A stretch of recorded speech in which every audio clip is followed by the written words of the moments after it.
देश में कई मस्जिदों को लेकर पहले से ही विवाद चल रहा है। अब सहारनपुर स्थित दारुल उलूम देवबंद को लेकर जो दावा किया गया है वो इन विवादों की फहरिस्त की नई कड़ी बनता दिख रहा है।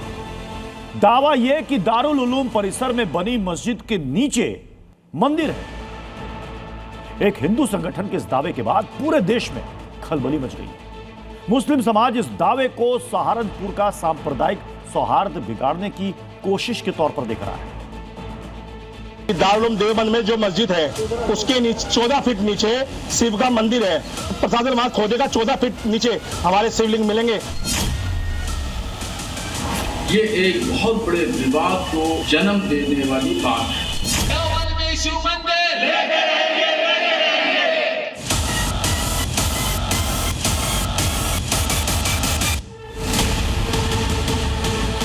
160 साल पुराना देश का सबसे बड़ा इस्लामिक शिक्षा का केंद्र दारुल उलूम देवबंद, जिसका नाम इस्लामी शिक्षा के क्षेत्र में बड़े अदब से लिया जाता है। अपने फतवों को लेकर भी दारुल उलूम अक्सर सुर्खियों में रहता है।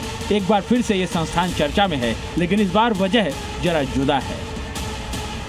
दावा है कि दारुल उलूम में मस्जिद के नीचे शिव मंदिर है। कि दारुल उलूम देवबंद में जो मस्जिद है उसके नीचे 14 फीट नीचे शिव का मंदिर है। हम डीएम महोदय के माध्यम से ये मांग करने आए हैं कि उसकी खुदाई कराए तत्काल। डीएम महोदय लेके रहेंगे। हिंदू रक्षा दल सिर्फ दावा नहीं कर रहा है, बल्कि उसे अपने दावे पर पूरा भरोसा भी है। और ये भरोसा इतना मजबूत है कि दावा गलत निकलने पर संगठन के मुखिया फांसी चढ़ने को तैयार है। अगर वहां पर मंदिर नहीं मिलता तो मैं कहता हूं पुलिस प्रशासन से मुझे फांसी देने का काम करे। 14 फीट नीचे खुदवाए उसको। अगर वहां पर नहीं मिलता तो भ्रामक जानकारी फैलाने के जुर्म में मुझे फांसी दे, मैं फांसी लेने के तैयार हूं, क्योंकि हमें वहां पूर्णतः विश्वास है और ये सत्य है। जैसे प्रशासन वहां खोदेगा 14 फीट नीचे हमारे शिवलिंग मिलेंगे और नहीं मिले तो हम फांसी अपनी जान देने के लिए तैयार है। शासन लट बजाओ। दारुल उलूम परिसर में मौजूद मस्जिद में खुदाई की मांग को लेकर हिंदू रक्षा दल ने प्रदर्शन किया और जिलाधिकारी कार्यालय पहुंचकर एक ज्ञापन सौंपा। देवबंद में शिव मंदिर लेके इस मांग ने लाखों मुसलमानों के लिए आस्था और ज्ञान का प्रतीक बने दारुल उलूम देवबंद को फिर से सुर्खियों में ला दिया है। जिस संस्था को मौलानाओं की फैक्ट्री कहा जाता है और जो इस्लामी शिक्षा के लिए विख्यात है, उसी दारुल उलूम में शिव मंदिर होने के दावे किए जा रहे हैं। दावा है कि दारुल उलूम परिसर में शिव मंदिर मौजूद है। दावा है कि परिसर की मस्जिद के 14 फीट नीचे शिवलिंग है। इस मंदिर को मुगलों के वक्त कैद कर उसी के ऊपर दारुल उलूम का निर्माण हुआ। अब हिंदू रक्षा दल की इस मांग पर मुस्लिम समाज भड़का हुआ है। फिर हम एक प्याल डालेंगे, उस प्याल के माध्यम से हम सरकार से मांग करेंगे कि वहां देवबंद मस्जिद के नीचे जो हमारे शिव को कैद किया है उनको छुटकारा और आजाद करने का काम करे। बड़े ही दुर्भाग्यपूर्ण बात है कि इस तरह की बातें की जा रही है ऐसी संस्था के लिए जिसका मुल्क की आज़ादी के अंदर बड़ा योगदान है। मैं समझता हूं इस तरह की भाषा का जो प्रयोग किया जा रहा है वो नफरती भाषा का प्रयोग किया जा रहा है। देवबंद में मंदिर होने का ये विवाद भले ही नया हो, लेकिन देवबंद को सनातन से जोड़ने का विवाद बहुत पुराना है। हिंदू संगठन पहले भी दावा करते रहे हैं कि देवबंद महाभारत काल से जुड़ा प्राचीन तीर्थ है। यहाँ तक कि इसका असली नाम देववृंद होने की बात भी की जाती रही है। हिंदू संगठनों ने इससे पहले दावा किया था कि ये इलाका हमेशा देववृंद के नाम से मशहूर रहा है। यहाँ पर महाभारत की राख हांडी है। 5 पांडवों ने यहीं पर पूजा की थी। गाँव में ही जरवाला नाम से जगह है जो कि असल में यक्षवाला है, जहाँ पर यक्ष ने युधिष्ठिर से प्रश्न पूछे थे। और अब दारुल उलूम में शिवलिंग होने के दावे ने एक नया विवाद खड़ा कर दिया है। अगर दारुल उलूम देवबंद के अंदर खुदाई की जाए तो वहाँ शिव मंदिर निकलेगा। ये एक बहुत बड़े विवाद को जन्म देने वाली बात है, जबकि दारुल उलूम देवबंद उनकी अपनी जमीन है, कहीं दूर। ये बात बिल्कुल फर्जी।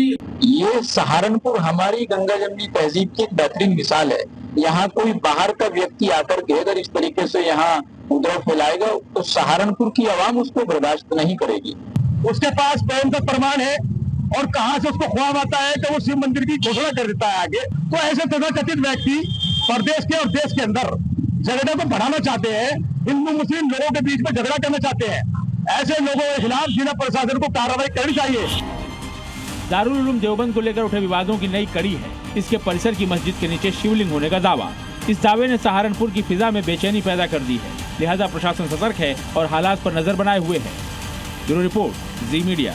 एक तरफ देवबंद की मस्जिद में शिवालय होने के दावे से हड़कंप मचा है, तो दूसरी तरफ लखनऊ में जुमे की नमाज को लेकर योगी फोर्स को मोर्चा इसलिए संभालना पड़ा क्योंकि जिस मस्जिद में मुस्लिम समाज नमाज अदा करना चाहता था उसे पारसी समाज ने राजा कंस का किला बताते हुए संग्राम छेड़ दिया है। चेतावनी दे दी कि वहां नमाज नहीं होने देंगे, जिसके बाद लखनऊ में नया धर्मयुद्ध छिड़ता नजर आने लगा है।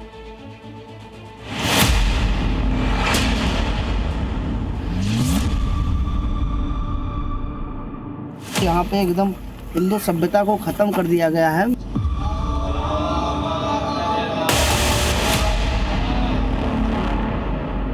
देखिए, हमारे मुल्क में एक नया ट्रेंड चला है कि जहाँ जहाँ मसाजिद हैं और ख़ास तौर पर कदीम मसाजिद हैं और खानकाहें हैं, कब्रिस्तान हैं, उनके अंदर मंदिर तलाश किए जाए और राजपासी राजा कंस और भगवान शिव का मंदिर को बचाया जाए। जो भगवान शिव का मंदिर है वहाँ पे लोग बाहर से आके नमाज पढ़ते हैं, ये बहुत चिंता का विषय है। वो विवाद इसी जो है मज़ार को लेकर हो रहा है। लखनऊ में नया धर्मयुद्ध छिड़ा है। नया विवाद दो अलग अलग मजहब के लोगों के बीच। विवाद है इन दो इमारतों को लेकर। ये दोनों ऐतिहासिक इमारतें लखनऊ के मलिहाबाद क्षेत्र में हैं। मुस्लिम समाज के मुताबिक एक है मस्जिद, दूसरी है मजार। लेकिन पासी समाज के लोगों का दावा है कि उनके महाराजा कंस पासी का किला था, यहाँ शिव मंदिर था, जिस पर कुछ कट्टरपंथियों ने कब्जा कर लिया। हमारे राजा का किला तो कई क्षेत्रों में फैला हुआ था, लेकिन जो मेन उनके स्थान है उस पे अगर सीमेंटेड कब्रें बनाई जाएंगी और हरे कपड़े डाले जाएंगे, हरी पेंट लगाई जाएगी और वहाँ पे नमाज पढ़ी जाएगी और अपने शहीदों का घर बताया जाएगा, तो तमाम हिंदू भी वहाँ शहीद हुए थे। हमारा स्मारक कहाँ गया? राजपासी राजा कंस का स्मारक कहाँ गया? इस विवाद ने ऐसा तूल पकड़ा कि पासी समाज ने जुमे की नमाज ना पढ़ने देने की धमकी दे डाली। मैं वहाँ पे जुम्मे की नमाज नहीं पढ़ने दूंगा और शासन प्रशासन इसको बिल्कुल हल्के में ना ले। मामले को तूल पकड़ता देख योगी फोर्स ने मोर्चा संभाला। पासी समाज के 22 लोगों को हाउस अरेस्ट किया। इसके बाद शासन प्रशासन की निगरानी में मुस्लिम समाज ने यहाँ नमाज अदा की। इस पर पासी समाज भड़क गया। ये स्थान नमाज पढ़ने का नहीं था। मानसिकता उनकी है कि पूरी तरह से कब्जा कर लिया जाए। जब मना किया जा रहा है ना, हम लोग जाना जो जैसे पढ़ा वैसे पढ़ा रहा दीजिए, मगर क्यों नमाज पढ़ेंगे? विवाद की तह तक जाने के लिए जब जी मीडिया की टीम मलिहाबाद क्षेत्र के कसमंडी पहुंची तो वहां प्रवेश द्वार पर महाराजा पासी की तस्वीर वाला द्वार लगा दिखा। हम आपको सबसे पहले तस्वीर दिखाते हैं कि ये ठीक उसी गांव के आगे लगा हुआ एक बोर्ड है और आप देख सकते हैं कि महाराजा कंसा पासी स्मृति द्वार इस पर लिखा हुआ है और महाराजा कंसा पासी की जो तस्वीर है वो भी इस बोर्ड पर लगी हुई है। पासी समाज का दावा है कि कसमंडी का नाम राजा कंस से जुड़ा है, जिन्हें राजपासी शासक माना जाता है। लखनऊ गजेटियर के मुताबिक 11वीं शताब्दी में काकोरी और आसपास का इलाका राजा कंस के प्रभाव क्षेत्र में था और सरार मसूद गाजी अवध में पहुंचे तब राजा कंस और बाकी राजाओं ने इसका विरोध किया था। ऐसे में मस्जिद और मजार के पास जब हमारी टीम पहुंची तो वहाँ की तस्वीरों ने बहुत कुछ बयां किया। मस्जिद है और ये आप देख सकते हैं कि फिलहाल जिस तरह से इसकी पुताई की गई है तो ये नई जो है पुताई दिखाई पड़ रही है। इसके साथ साथ ठीक बगल में आप देख सकते हैं कि ये मज़ार और जो कब्रिस्तान है। बाहर ताला है, अंदर की दीवार हरी है। यहाँ राजा कंस पासी का किला होने के साथ शिव मंदिर होने का दावा भी है, लेकिन बाहर लगी नेम प्लेट ने कई सवाल खड़े किए। पुराने ज़माने की ये पूरी बिल्डिंग है। ऐसे में ये कहा जा रहा है कि ये महाराजा कंसा पासी का जो किला है वो है और ऐसे में ये आप देख सकते हैं कि ऊपर की तरफ एक नेम प्लेट जो है वो लगाई गई है दीवार की तरफ। आप देख सकते हैं कि ये इसको अभी ही देख सकते हैं आप कि जो इसका प्लास्टर है ये बिल्कुल नया दिखाई पड़ रहा है कि ये जो नेम प्लेट है ये नए जो है तरीके से यहाँ पर लगाई गई है। पासी समाज का दावा है कि राजा कंस के किले में अवैध मज़ारें बनाई गई हैं। यहाँ तक कि जिस जमीन पर मस्जिद बनाई गई वो महाराजा कंस के किले की जमीन हथिया कर बनाई गई। अब इसे लेकर मुस्लिम और पासी समाज आमने सामने है। ये जो मसला है यकीनी तौर पर 1016 में वो मस्जिद वहाँ कायम की गई। 1359 के जो फसली रिकॉर्ड रेवेन्यू रिकॉर्ड है उसमें वो मस्जिद दर्ज है। 1610 में सिराजुल हक साहब ने वहाँ पर एक कब्रिस्तान बनाया और उसमें उनकी जो वारिसीन है या उनकी फैमिलीज के जो लोग हैं उनकी वहाँ कब्रें मौजूद हैं। इन इमारतों को लेकर मुस्लिम और पासी समाज के अपने अपने तर्क हैं, कोई पीछे हटने को तैयार नहीं है। मुस्लिम समाज मस्जिद मजार वाली जिद पकड़े बैठा है तो पारसी समाज किला वाले हट पर अड़ा है। नतीजा इलाके में तनाव के हालात हैं और प्रशासन सतर्क है। लखनऊ से विशाल रघुवंशी और प्रीति श्रीवास्तव के साथ ब्यूरो रिपोर्ट जी मीडिया। उत्तर प्रदेश की राज्यपाल आनंदीबेन पटेल ने सूबे के तमाम सरकारी कॉलेज और यूनिवर्सिटी में ड्रेस कोड लागू करने का ऐलान किया। मतलब स्कूलों की तरह अब कॉलेज में पढ़ने वाले छात्र छात्राएं यूनिफॉर्म में नजर आएंगे। लेकिन जानते हैं, जैसे ही यूपी के कॉलेज यूनिवर्सिटी में यूनिफॉर्म अनिवार्य किया गया, मौलाना मौलवी भड़क गए। इस फैसले के खिलाफ मजहबी दलील देने लगे। क्या है उनकी दलील, देखिए।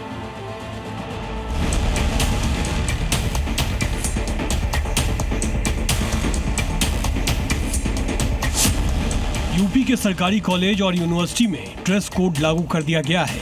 राज्यपाल के आदेश के बाद सूबे के विश्वविद्यालयों और महाविद्यालयों में यूनिफॉर्म को अनिवार्य कर दिया गया है, जिसका मतलब ये है कि स्कूलों की तरह कॉलेज और यूनिवर्सिटी के छात्र छात्राएं शिक्षण संस्थानों की तरफ से तय की गई यूनिफॉर्म में नजर आएंगे। हर विश्वविद्यालय में और महाविद्यालयों में यथासंभव ड्रेस कोड इस्तेमाल हो, छात्र छात्राओं का एक ड्रेस कोड बने और उसको पहने। देखिए, छात्र वर्ग यानी स्टूडेंट्स क्लास होमोजीनियस क्लास है और यहाँ पर ऊंच नीच भेदभाव न दिखे।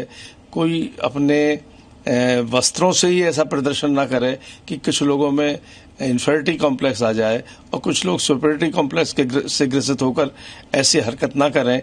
इसलिए आवश्यक है। इस फैसले का उद्देश्य कॉलेज और यूनिवर्सिटी में अनुशासन, समानता और एक रूपता को बढ़ावा देना है। लेकिन कट्टरपंथियों को इसमें भी साजिश नजर आती है। बस फिर क्या, जैसे ही यूपी की राज्यपाल आनंदीबेन पटेल ने ये ऐलान किया, फौरन मौलाना मौलवी इसका विरोध करने लगे। इस फैसले को मजहबी तराजू में तोलने लगे। ड्रेस कोड का मतलब यह है कि आप अनुशासन में अगर रखना चाहते हैं तो बड़ी अच्छी बात है, बहुत अच्छी पहल हो सकती है। लेकिन मेरे ख्याल से इसमें ड्रेस कोड का भी ख्याल रखा जाए और जो उलमाए किराम हैं, जो और भी धर्म गुरु हैं और जो छात्र छात्राएं हैं, उनकी एक मीटिंग करके इसमें एक फैसला लिया जाए कि क्या ड्रेस कोड ठीक रहेगी, किस ड्रेस में सबको कंफर्टेबल फील होगा, जिसमें कि अनुशासन भी बना रहे और जिससे कि धार्मिक आस्था को किसी की ठेस भी न पहुंचे। जानते हैं मौलाना ब्रिगेड क्यों बिलबिला रही है, क्यों ड्रेस कोड लागू करने के फैसले को धर्म से जोड़कर देख रही है? तो इसके पीछे की वजह है मजहबी लिबास यानी हिजाब। मुस्लिम धर्मगुरु हिजाब पहनने को फंडामेंटल राइट मानते हैं और इससे छेड़छाड़ को इस्लाम से जोड़कर उसकी खिलाफत करते हैं। लेकिन ऐसा कतई नहीं है। तमाम मुस्लिम धर्मगुरुओं की सोच एक जैसी नहीं है। कुछ मौलाना ऐसे भी हैं जो न सिर्फ राज्यपाल के ड्रेस कोड वाले फैसले का स्वागत कर रहे हैं, बल्कि इस नए नियम से किसी की धार्मिक भावना आहत ना हो, इसके उपाय भी बता रहे हैं। हाँ, उसमें कुछ फिरका परस्त ताकतें उसके अंदर हिजाब जैसे शब्द को दाखिल करके हिंदू मुस्लिम का रंग देना चाहते हैं, मगर उसका भी हल है। वो हल ये है कि जो मुस्लिम छात्राएं हैं, हिजाब पहनती हैं, वो हिजाब पहने और स्कूल में पहुंचने के बाद फिर वो उतार दें, क्लास बगैर हिजाब के अटेंड करें और जब वापस हो, छुट्टी हो, तो स्कूल की चहारदीवारी के बाद फिर वो हिजाब पहन लें, तो कहीं कोई टकराव की स्थिति नहीं है। मौलाना शहाबुद्दीन बरेलवी का ये बयान उन कट्टरपंथियों को करारा जवाब है जो सरकार और प्रशासन के हर फैसले की तनकीद करते हैं, उन पर एतराज जताते हैं। खैर, राज्यपाल के निर्देश के बाद यूपी के सभी उच्च शिक्षण संस्थान अपने स्तर पर यूनिफॉर्म के रंग, पैटर्न और इसे लागू करने की समय सीमा का खाका तैयार करने में जुट गए। आपको बता दें, उत्तर प्रदेश में करीब 25 राज्य विश्वविद्यालय और 200 से ज्यादा राजकीय महाविद्यालय हैं, जहां लगभग 10 लाख छात्र छात्राएं पढ़ते हैं। लिहाजा उच्च शिक्षा विभाग का ये निर्णय इन सभी छात्र छात्राओं पर लागू होगा। भले ही मौलाना मौलवी इस फैसले पर आपत्ति जता रहे हों, लेकिन कॉलेज यूनिवर्सिटी में पढ़ने वाले स्टूडेंट्स ड्रेस कोड लागू होने से काफी खुश नजर आ रहे हैं। मेरे लिए ठीक है जी, क्योंकि ड्रेस में ये है कि पहचान रहती है कि हाँ भाई सब कॉलेजेस में जा रहे हैं, एक ही कॉलेज में पढ़े हैं। ये अगर विदाउट ड्रेस है मतलब अलग अलग सबके तो वो उसका अलग होता है। अगर सब लोग एक ही जैसे होंगे तो यूनिफॉर्मिटी रहेगी, मतलब अलग अलग नहीं रहेंगे ना, अलग अलग पहन के आते कुछ ज़्यादा अच्छा कुछ कम, तो ऐसे ये पता भी रहेगा कि हम लोग LU के ही स्टूडेंट हैं, तो टीचर के लिए भी सही रहेगा, हम लोग के लिए भी। हाँ, बहुत अच्छा लगेगा कि हम लोग एक जैसे दिखेंगे, कहीं भी दिखेंगे, बैठेंगे उठेंगे जाएंगे तो अलग से ही दिख जाएंगे कि हम किस चीज़ के स्टूडेंट हैं। फिलहाल प्रदेश के कुछ महिला कॉलेजेस और सेल्फ फाइनेंस कोर्सेज में भी ड्रेस कोड लागू है, लेकिन अब इसे व्यापक स्तर पर लागू करने की तैयारी हो रही है। ब्यूरो रिपोर्ट, जी मीडिया। पुलिस प्रशासन अगर चौकस हो तो उपद्रव करना तो दूर, उपद्रवी घर से बाहर तक नहीं निकलते। धार की भोजशाला में आज यही हुआ। 9 लेयर की सुरक्षा व्यवस्था देख अफवाह गैंग ने भोजशाला के आसपास फटकने से भी तौबा कर लिया। भाईजान ने नमाज पढ़ने की जिद छोड़ दी और भोजशाला में 23 सालों के बाद सिर्फ पूजा हुई, महाआरती हुई, कहीं कोई अव्यवस्था नहीं। जुमे पर अनहोनी की आशंका को मोहन फोर्स के सिंघम ने कायदे से हैंडल किया।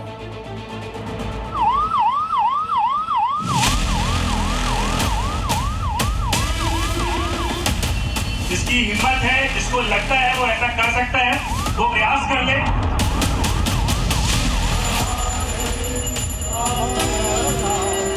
सनातनी जयघोष गूंज रहा है। कोने कोने में दिव्य दीपक प्रज्वलित किए गए हैं, महाआरती हो रही है। हजारों भक्त अपने आराध्य के सामने सदियों की मन्नत पूरी होने के बाद खुशी मना रहे हैं। धार ही नहीं, पूरे देश के हिंदुओं के लिए ये अविस्मरणीय पल है। 23 सालों से हर शुक्रवार यानी जुमे को भोजशाला में नमाज होती थी, जहां बड़ी संख्या में मुस्लिम समुदाय के लोग शामिल होते थे। लेकिन आज वक्त और हालात दोनों बदल गए। आज नमाज नहीं बल्कि सनातनी जयकारे गूंज रहे थे। ये दिन आया हाई कोर्ट के फैसले के बाद, जिसमें भोजशाला को मंदिर घोषित किया गया था। लेकिन इसके बाद भी कई भाईजान शुक्रवार को नमाज पढ़ने की जिद पर अड़े थे, जिनकी जिद को तोड़ने के लिए एसपी ने ऐसी वार्निंग दी कि किसी उपद्रव की मंशा वालों के इरादे पर पानी फिर गया। जो है वो कानून का पालन होगा, विधि का शासन होगा। जिसकी हिम्मत है, जिसको लगता है वो ऐसा कर सकता है, वो कल प्रयास कर ले। हम उसके लिए पूरी तरीके से तैयार हैं और कल वो मान के चले, उसके ऊपर जो उसने अब तक नहीं सोचा होगा वो कार्रवाई होगी। मुस्लिम समाज ने आदेश को मानते हुए नमाज की जिद छोड़ दी। आज भोजशाला अपने भाग्य पर इछला रहा है। वाग देवी के मंदिर को सजाया गया, हनुमान चालीसा का पाठ हुआ, अखंड पूजा शुरू की गई, महाआरती हुई। जयकारों और शंख घंटों की ध्वनि से पूरा परिसर गूंज उठा। पूजन के लिए पहुंच गए हैं। ये भोजशाला कैंपस है। इस वक्त अंदर की तस्वीरें मेरे सहयोगी रजत दुबे आपको दिखा रहे हैं। छोटे बड़े सब नजर आ रहे हैं। तैयार है पूजन के लिए? पूरी तरह से तैयार में है और सभी जोश में है। सरस्वती माता की बच्चा बच्चा करे पुकार, बाकी वापसी हो इस बार। अखंड पूजा में विघ्न न पड़े, लिहाजा भोजशाला और आसपास के एरिया में घनघोर सुरक्षा व्यवस्था का इंतजाम किया गया था। पूरे शहर में हाई अलर्ट घोषित किया गया। 2200 से ज्यादा पुलिसकर्मी, जिसमें local police, CRPF, special armed forces और RF शामिल है, की तैनाती की गई। भोजशाला परिसर के आसपास मल्टी लेयर बैरिकेडिंग और सुरक्षा घेरा बनाया गया। ड्रोन और CCTV कैमरों से मॉनिटरिंग की गई। वज्रवाहन तैनात किए गए थे। संवेदनशील इलाकों, मुस्लिम बहुल क्षेत्रों और प्रमुख चौराहों पर खास नजर रखी गई। IPS अधिकारी सचिन शर्मा इस वक्त सड़कों पर नजर आ रहे हैं। वो अश्व पर सवार होकर ये मैसेज दे रहे हैं कि कानून के साथ खिलवाड़ कतई बर्दाश्त नहीं किया जाएगा। आगे कमांडो जा रहे हैं, हाई रेंज वेपन्स उनके हाथ में है और सुरक्षा व्यवस्था पुख्ता है, क्योंकि 2003 के बाद ये पहला जुमा होगा जब भोजशाला में नमाज अदा नहीं। पुलिस ने नमाज वाले मंसूबों को कामयाब नहीं होने दिया। भोजशाला में अफवाहबाजों के हौसले पस्त हो गए। माहौल बिगाड़ने की साजिश रचने वाले घर से नहीं निकले। भोजशाला में SP सचिन शर्मा का दिखा सिंघम अवतार। कभी खुली जीप से अनाउंसमेंट तो कभी घोड़े पर बैठकर पेट्रोलिंग।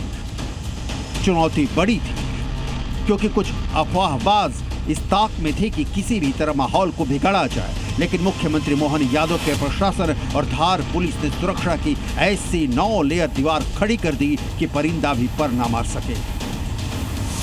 जो लोग हैं जो खासकर सोशल मीडिया या मीडिया के माध्यम से माननीय उच्च न्यायालय के निर्णय का गलत अनुवाद कर रहे हैं, गलत इंटरप्रिटेशन कर रहे हैं, मैं उनको आखिरी बार समझाइश देने आया हूं। अब तक का समय उनका था, अब तक मतलब गुरुवार की शाम का जो ये समय है वो उन तक का था। अब जो है वो कानून का पालन होगा, विधि का शासन होगा और कल वो मान के चले उसके ऊपर जो उसने अब तक नहीं सोचा होगा वो कार्रवाई होगी। अब मुस्लिम समुदाय इंदौर हाईकोर्ट के भोजशाला को हिंदू मंदिर घोषित करने के फैसले के खिलाफ सुप्रीम कोर्ट जाने की तैयारी कर रहा है। देश की सबसे बड़ी अदालत क्या फैसला सुनाती है, इसका इंतजार है। धार से प्रमोद शर्मा के साथ ब्यूरो रिपोर्ट, जी मीडिया। मुंबई के बांद्रा में अवैध निर्माण और 2 अवैध मस्जिदों पर बुलडोजर कार्रवाई के विरोध में उतरे पत्थरबाजों का ट्रीटमेंट देवा भाव की पुलिस ने करना शुरू कर दिया। इस मामले में सबसे अहम गिरफ्तारी सद्दाम अंसारी की हुई है, जिसने पुलिस पर पत्थरबाजी के दौरान कोई छोटा मोटा ईंट का टुकड़ा नहीं, बड़ा सा सीमेंट का स्लैब उठाकर दे मारा। अब सवाल यह उठ रहा है कि क्या सद्दाम का बुलडोजर इलाज होगा? इसके नागरिक है, आपका दायित्व बनता है, जवाबदारी बनती है कि तो कहीं तो बसाओ। ओवैसी की पार्टी के नेता वारिस पठान कह रहे हैं कि ये देश के नागरिक, इनके लिए सरकार की जिम्मेदारी बनती है। लाल कुर्ते पैजामे वाले इस शख्स को देखिए, इसका नाम है सद्दाम अंसारी। अब इसके हाथ में मौजूद बड़े से पत्थर को देखिए, इसे बांद्रा में अतिक्रमण विरोधी अभियान का मुख्य आरोपी माना जा रहा है। इसे पत्थरबाज सद्दाम कहा जा रहा है। सद्दाम अभी बांद्रा के गरीब नगर में ही रह रहा था, लेकिन मूल रूप से वो यूपी का रहने वाला है। ऐसे में सवाल उठ रहा है कि क्या पत्थरबाज सद्दाम का अब बुलडोजर इलाज होगा? देखिए, अवैध मस्जिद को गिराने के दौरान जब कुछ कट्टरपंथियों ने माहौल को बिगाड़ने की कोशिश की, देवा भाव की पुलिस पर पत्थरबाजी की, तब जब पुलिस हालात को काबू करने में जुटी थी, तब सद्दाम अंसारी ने कैसे बड़ा सा सीमेंट का पत्थर उठा लिया और इस पत्थर को उठाकर उसने पुलिसकर्मियों पर दे मारा। इस फुटेज के आधार पर पुलिस ने सद्दाम अंसारी समेत अब तक कुल 19 लोगों को गिरफ्तार किया है। 15 आरोपियों को आज कोर्ट में पेश किया गया, जहां से इन्हें 26 मई तक के लिए पुलिस कस्टडी में भेज दिया गया। 19 आरोपी पकड़े जा चुके हैं। फुटेज के आधार पर पुलिस और आरोपियों की तलाश कर रही है। इन आरोपियों के खिलाफ दंगा भड़काने, सरकारी काम में बाधा डालने, पुलिस वालों पर जानलेवा हमला करने के मामले में केस दर्ज किया गया है। इधर जुमे के दिन अतिक्रमण साइट पर सुरक्षा के कड़े इंतजाम किए गए। बैरिकेडिंग से लेकर पुलिस फोर्स के अलावा अतिरिक्त सुरक्षा बल की तैनाती की गई, ताकि कोई कट्टरपंथी टूटी हुई अवैध मस्जिदों के पास पहुंचकर लॉ एंड ऑर्डर बिगाड़ने की कोशिश न कर पाए। कुल मिलाकर दंगा भड़काने के आरोप में गिरफ्तारियां जारी हैं। जिस तरह से कानून व्यवस्था वहां बनाई गई, ये बताता है कि देवा भाऊ ने बांद्रा में कट्टरपंथियों का ट्रीटमेंट बरेली जैसा किया है, वैसा ही जैसा यूपी के बरेली में योगी जी ने किया था। अंकुर त्यागी, जी मीडिया, बांद्रा। इच्छा शक्ति हो तो सरकार के लिए कोई काम असंभव नहीं है। 55 सालों से पश्चिम बंगाल से सटे बांग्लादेश बॉर्डर पर तारबंदी का काम लटका हुआ था। ममता दीदी की सरकार हाथ खड़े कर चुकी थी। बीएसएफ को फेंसिंग के लिए जमीन ही नहीं मिल रही थी, लेकिन शुभेंदु अधिकारी की सरकार आई, बीएसएफ को जमीन दिया और अब बांग्लादेश बॉर्डर पर फेंसिंग का काम भी शुरू हो चुका है। बांग्लादेश बॉर्डर पर घुसपैठियों के खिलाफ शुभेंदु सरकार की सुपर एक्शन मोड वाली ये रिपोर्ट देखिए।